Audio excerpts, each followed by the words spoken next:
Good afternoon, ladies and gentlemen. A little special Crusty Canuck here for you. I guess all of my Crusty Canuck fans and gun enthusiasts and gun owners alike have seen the news today, and we have seen what our beloved sock puppet Prime Minister and his followers and his cabinet dwellers and his party tollers and everybody else that matters in the sake of public safety has weighed in on the gun ban as of today. Devastating news, yeah. Pitiful news, yeah. Shameful news, yeah. But now I guess we're all deemed as criminals because of the fear-mongering that the Liberal Party and its supporters have promoted on the coattails of what happened in Nova Scotia. Now, I sat there this morning with my wife and we watched this conference. And I've never seen so many disingenuous, misinformed individuals that are calling the shots in this country ever in my life. We can't change what happened in Nova Scotia. And I know the consensus is that a lot of Canadian hearts have reached out to Nova Scotians in this crisis. And we all know it was a terrible fucking thing that happened. But what gets me is that during this beer bug dilemma and the social distancing dilemma and our economy going to shit and people trying to get their taxes and everything sorted out, even though there was an extension, the government has to turn around again and throw another bomb in the mix for the sake of public safety.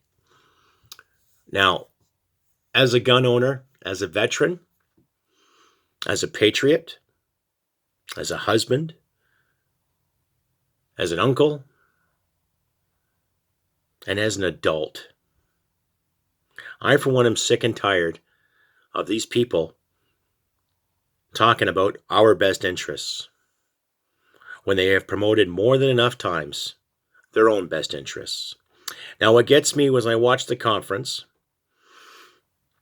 Justin standing there ever so machismo-like, stating that, oh, these guns have no place in Canada. This has no place in Canada. Now he's talking like a patriot. Chrysler Freeland weighing in, talking about the misogyny and the domestic plight of violence in Canada, especially for women and girls. I understand there's domestic situations, and I understand there is a lot of women out there who go through hell. But domestic is a two-way street. There are a lot of young boys and a lot of men who are abused too. And I hate to say it, Miss Freeland, but young boys have been abused by their mothers and female authority. Put that in your pipe and smoke it. Now, whether you agree with having a gun or not having a gun, that is your right. That's what I thought the democratic right was in this country, or a privilege in this country. But now, as a gun owner, I personally feel that I'm under the watchful eye of the powers that be. So that being said, instead of actually looking at books of law for reference, they've looked at something like this. I'm not a conspiracy nut. I don't wear aluminum foil on my head and wait for the second coming of the aliens as we speak. I'm an average citizen. I gave 20 years to my country. During that 20 years,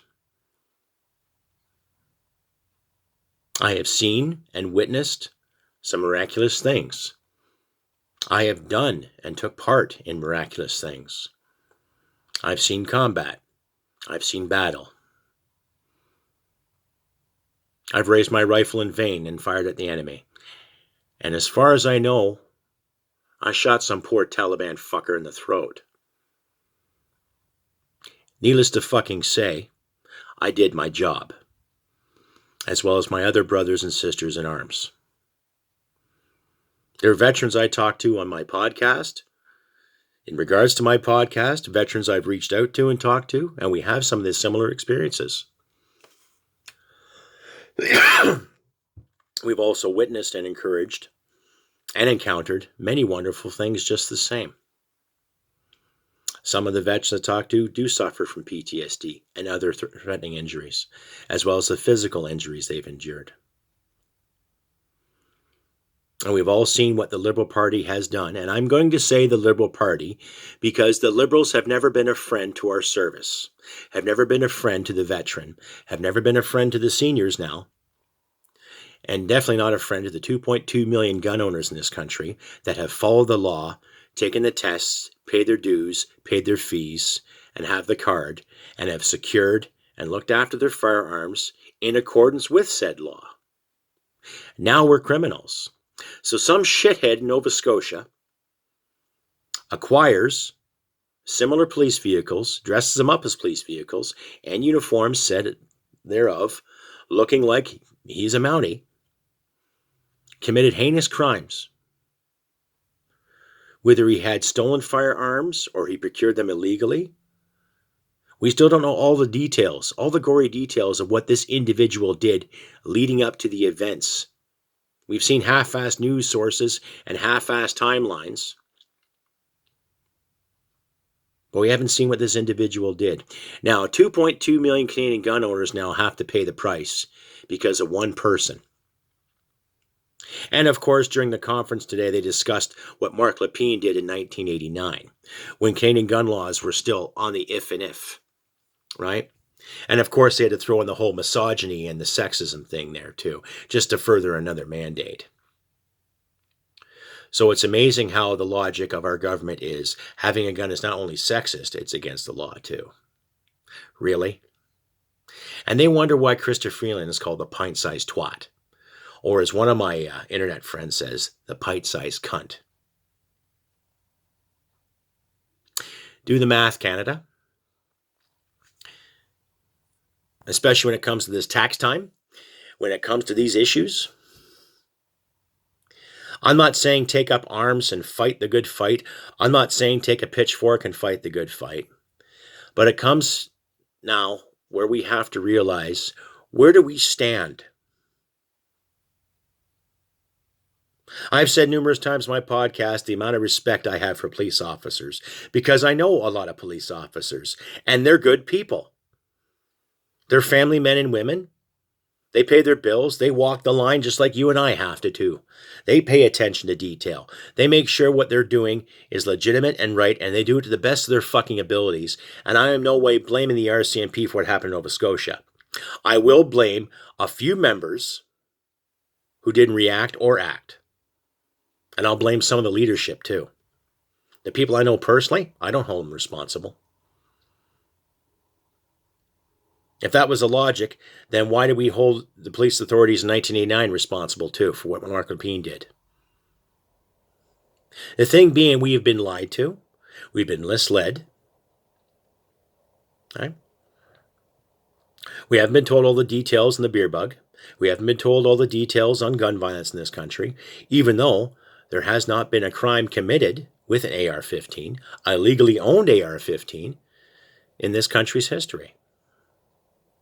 We also know, too, that gun violence has been sourced to gangs and illegal acquisition, meaning bought off the street, or handed over word of mouth, or handed somewhere, or given somehow, or crossed the border illegally. And yet 2.2 million of us were the criminals, we're the bad guys. Oh my God, you have a gun, you must be a warmonger. Oh my God, why do you believe in gun violence? I don't believe in gun violence. I believe in defense. And I also believed in closing with and destroying the enemy, foreign or domestic. I also believe in standing up for what's right, and I believe in personal freedom, meaning freedom to choose. No one needs a gun. I've heard that. You're right. Nobody needs a gun. But nobody needs a Corvette. Nobody needs a big-ass fucking truck that sucks diesel. Nobody needs a big-ass garden. Nobody needs a big-ass house. But there are choices people can make. Let people do what the fuck they want to do. And now, because of this ban this automatic ban, I can't go to the range and I can't use my property to heighten my skills. I cannot go out with said gun to the range, to fire, to enjoy a day's shooting.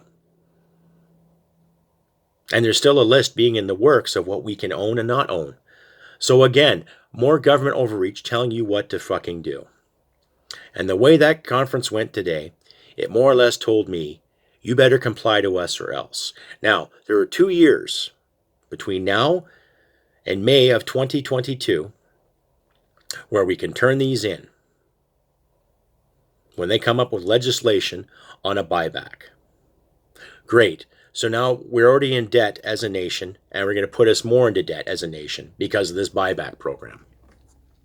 Because you're doing this in the name of public safety.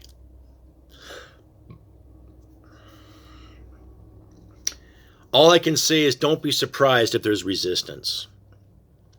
I'm not saying I'm going to resist, but I am going to protest. Because it's my fucking right. But I guess the charters, rights, and freedoms in this country mean nothing. I guess the acquisition of personal property means nothing. I guess the fact that if I go work 40 plus hours a week, or whatever profession I get into, I guess that means nothing too. Right? I don't know what to say other than I'm disappointed. I'm shocked. We kind of knew this was coming. But in the same sense, I'm thinking, why does a minority government have such power? Where's the opposition on this? Right? Oh, because of the beer bug, they can't get together and discuss this. So what a perfect opportunity to throw in more dictatorship, because we all know Justin loves China's basic dictatorship. Right? And we also know that a Canadian is a Canadian is a Canadian, as long as you walk the line under the so-called liberal progressive guidelines. To my veteran friends out there, to my police officer friends out there, I am in no way trying to cause a revolution. And to the people that I speak with, the people I've talked to, and to my friends, they're not causing a revolution. But we're curious, and we're angry. Right? That flag behind me you see in the background, that's a piece of Canadian history. That doesn't mean white supremacy. That doesn't mean racism, right? Yes, it has its imperial roots, but also has its Canadian roots too. Right? The maple leaf, stand on guard for thee. Is our government standing on guard for thee? They're standing on guard for the fear, and they're promoting that fear. To my non-gun owner friends out there, to the people that I know in my life, in my circle, who don't like guns, they're not giving me a hard time for being a gun owner. And they're not going out of their way of harming other people who are gun owners. Right? To all the snitches out there that have given people a hard time for not social distancing. Maybe the government should be turning on those people. Right? Now, I don't know if I'm waiting for a knock on the door saying, give me your guns or not. I don't know. Who knows what's up these guys' sleeves? But as a Canadian and as a taxpayer, as a veteran, and as a believer in this nation, I'm going to ask my viewers to do what you can to call every MP that you can, rurally and in the cities, whether it's Liberal, whether it's Conservative, NDP, Green, Rhinoceros, or Libertarian, or PPC, and try to thwart this bullshit non-violently. Because this is getting ridiculous. You need a license to fish, you need a license to hunt. Now you got to have a license to walk your dog, because if not, you'll get ticketed. Okay, no, sorry, that's bullshit. But you'll get ticketed for walking your dog. And there's articles out there to prove that. But What a shit show, folks. Right? Like I said in my last episode, I've had people weigh in saying, oh, you believe violence, you believe in gun violence. And yet, said government believes in violence to getting its taxes and believes in violence in policing. Even Miss Freeland said in her conference, and I'll leave a link at the end of this video, how people fetishize military stuff and we have to stop the fetishism. Fetishism. Speak big words. Fetishism. Right? So there's a thought control process right there. Right? Of course, Bill Blair talking about public safety. He was the chief of police of Toronto. Right? He would have insight on gang and illegal acquisitions and what's coming in illegally. And yet he's towing the party line. But of course, a month ago, they okayed a nice big raise for them all, right? And I don't give a fuck what politician's giving money to charity or not. I've given money to charity, and I still get dinged on my taxes for it too. So, put that in perspective. Are they going to govern us or are they going to hurt us? I don't know what to say, folks, other than we got to start standing our ground and promote firm resistance. This is no way trying to disenfranchise what we call as Canada. I love my country. I hope you love your country too. Right? To my brothers and sisters out there who have fought the good fight, keep fighting. I will. Take care, and hopefully you'll see you next time. I'll try to get an episode up next week again on the podcast. But in the meantime, ladies and gentlemen, we got to stand our ground. We got to be firm. We got to be resilient. And we got to do what's right. We got to do what's right. We've got to question these people big time. We've got to put them on the spot, and we've got to actually hold them account. And we got to start doing that. We got to start doing it soon. Right? Regardless of what the mentality of Canada is, oh, we'll never have socialism here, but we're Canadians, so we're too nice. We got to start being pricks. We got to start being prickish back. We got to start being dicks. Right? Let's show these cunts and dicks and pricks alike no more. Right? No more. Ask the hard questions. Put them on the spot, and let's hold them accountable. Right? If I don't pay my taxes, I've been irresponsible. So have they. Right? They dissed veterans. They dissed seniors. They've dissed religions. Right? They prioritized coloring books over actual law books. They prioritized many different things that really don't matter to Canadians. And they've taken our money. They put us in the poorhouse. And now they're going to start taking our guns away in the name of public safety. Now they're going to start taking other things away too. So what's next after guns? What's next? 2 years, hand in our guns or else? And during these 2 years, what else are they going to do? What else are they going to tell us that we can't do anymore? Something to think about, folks. They already have my non-confidence vote. So if any members of the opposition are watching this and listening to this, a lot of Canadians are getting fed up. Right? I'm sick of being told what I can do and not do in my own country. Yet I'm not a lawbreaker. I'm not going to go on my way to harm somebody because I'm a gun owner. I'm not a warmonger. I'm not a violent man.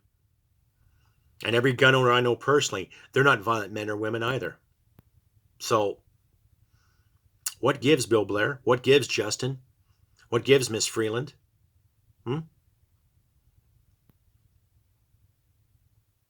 Every time you do a public symposium or you meet in a public place, you have armed guards with you. All because Climate Barbie was threatened because someone called her a cunt. Well, she acted like a cunt, and all you wankers are acting like cunts too. So, put that in mind, ladies and gentlemen. Anyway, I've rambled on enough. So, sometime next week I'll have another episode up. But if you feel like contributing, donating, please do. I'll leave links at the end of this video as well. But I don't know what to say. Please give me a comment, give me a thumbs up, and if you like what you see, please share this around. And let's get the word out here. Don't worry if it's fake news or not. I'm not promoting any kind of fakeness. I'm just speaking my mind. Anyhow, take care. Look after your loved ones. Do what you can.